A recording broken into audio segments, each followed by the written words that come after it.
You found it. Your home for the best content on your favorite team, the Fighting Tigers of LSU. Do us a favor, subscribe to the channel, leave your comments below, and be sure to smash that like button.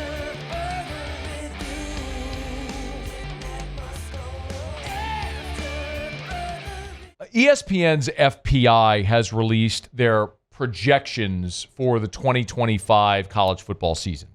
And I think it's always important to note when we talk about this, because I don't want anybody to make too much out of one metric, that it's just a metric, like we talk about with PFF all the time. It's a metric. It's not the metric. It's just something to consider.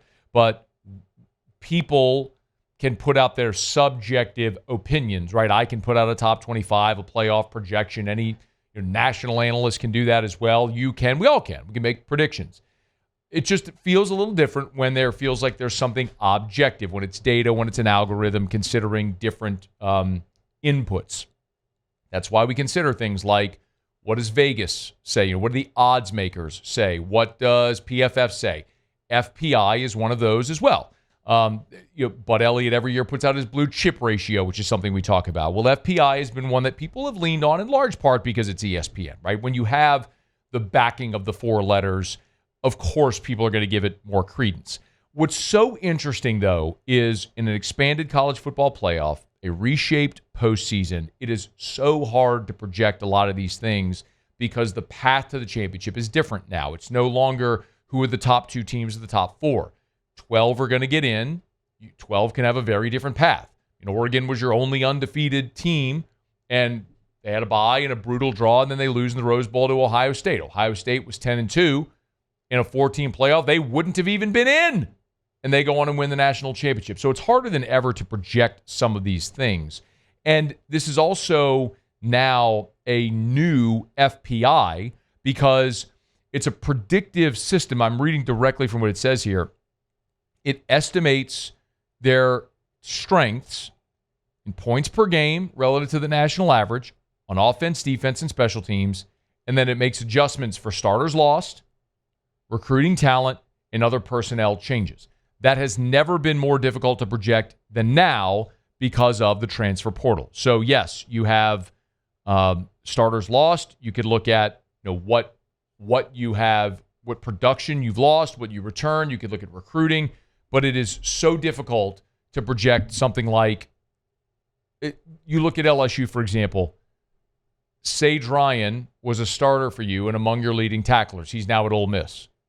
Is there anyone who thinks LSU is worse off with Tamarcus Cooley and A.J. Halsey than with Sage Ryan and Major Burns?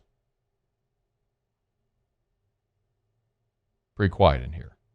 You get the point. We'll get right back to the video, but thrilled to welcome Our Lady of the Lake to AFR LSU. As the championship health partner of LSU Athletics, the physicians at Our Lady of the Lake serve the champions on the field in the purple and gold, but that same level of care is available to you and your family. I've been a proud supporter of Our Lady of the Lake my entire life, from volunteering at the Ronald McDonald Playroom as a high schooler to helping so many of the fundraising efforts for the standalone Children's Hospital, to my own son being a patient now at that very Children's Hospital, and my primary care physician, Dr. Kurt Chastain, at Our Lady of the Lake Men's Health Group. Our Lady of the Lake has been a part of my medical journey my entire life, and you can learn more as well. Our Lady of the Lake and LSU. Together, we roar. So, I want to go through the FPI. So, this is the FPI ranking and their national playoff and national championship odds.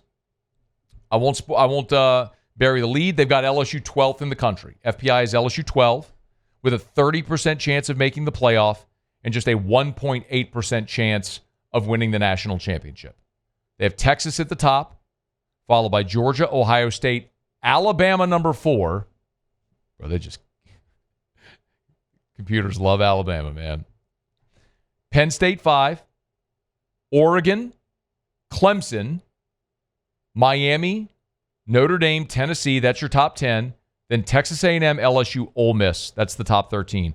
Auburn is there at 14, Michigan 15, South Carolina 16, Oklahoma, SMU, Florida, Kansas State. That's your top 20. So just when you look at teams LSU plays, Alabama at 4, Clemson at 7, Texas A&M at 11, Ole Miss at 13, South Carolina at 16, Oklahoma at 17, Florida at 19. So seven of your 12 games are against teams in the FPI top 20. So naturally, FPI is going to look at you and go, that looks like a pretty tough schedule. Now, you might ask yourself, I wonder what FPI thought a year ago in the first year of the 12-team playoff.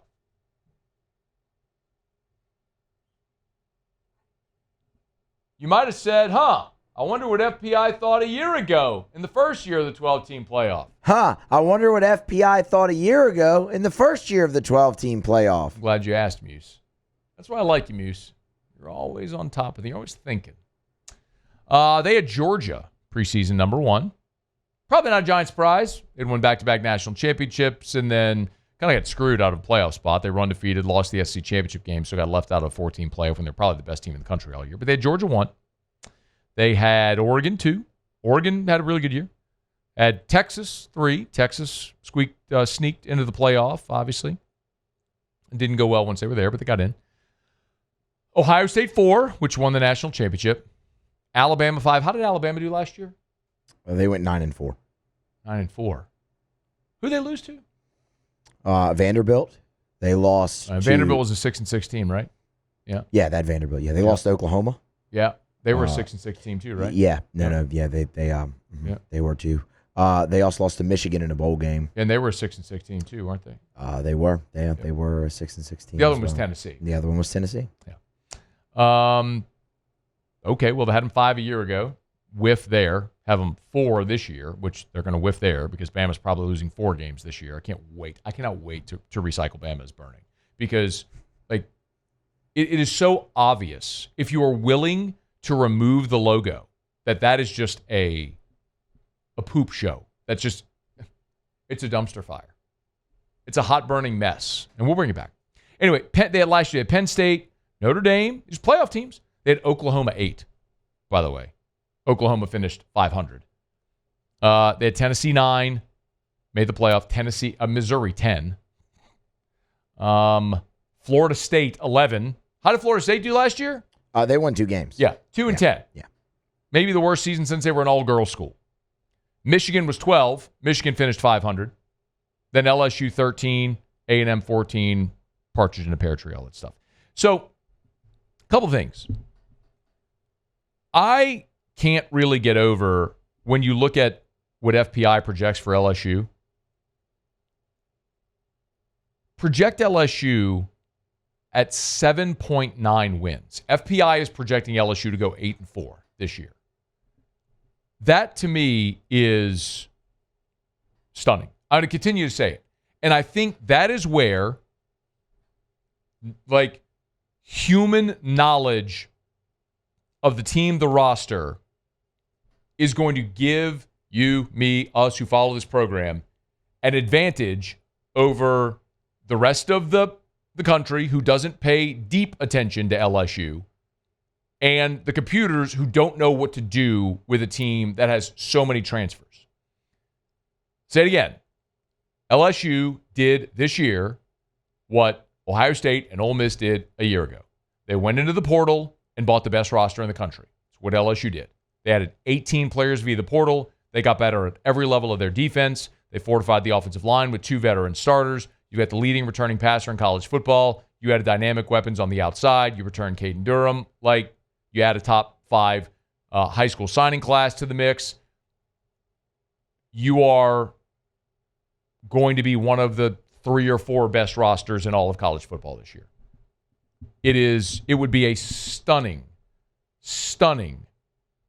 disaster if LSU wins 7 or 8 games this year. I can't even wrap my brain around where this team would lose 5 games in the regular season. I could see LSU losing the opener to Clemson. You've lost 5 straight openers. I think Clemson's a good team. They got a veteran quarterback. That's a true road game at night, tough environment, all that stuff. I could see LSU, they were in the playoff a year ago. I could see LSU losing that game. every other game on LSU's schedule this year, there is a spin to the positive for LSU. After you play Clemson, you get Louisiana Tech, then you get Florida at home. You play Southeastern before you got to go to Ole Miss. So you get an FCS school before you go play Ole Miss. You get Ole Miss early in the season when they lost their entire roster from last year. 7 guys at the NFL, including their quarterback, guys like Walter Nolan, Prince Umanmielen, Chris Paul. All those guys are gone. Trey Amos, they're all gone. You get an open date before South Carolina comes to Baton Rouge. You get 2 weeks to prepare for South Carolina coming in. You got to go to Vanderbilt. That's a layup. You had no problem with them last year. You won't have a problem with them this year. Then you get A&M coming in. Home game, you better believe LSU's going to be licking its chops for that one. Open date before you go to Bama. I think Bama's going to be a 4-loss team this year. Then you're home against Arkansas, Western Kentucky. You go to Oklahoma, which I don't even know if Brent Venables is going to be the coach by that point. They brought in the quarterback and offensive coordinator from Washington State. If that don't work, Brent Venables is going to get fired. He may not be the coach that game. We'll see. All that to say, looking at LSU at 7.9 wins is a stunning miss to me. There would be maybe nothing in this college football season that would surprise me more than an 8-4 LSU. They could go 9-3. We saw Ole Miss go 9-3 a year ago because of boneheaded decisions by their head coach. Gagging away a game against an awful Kentucky team that won 1 league game all year.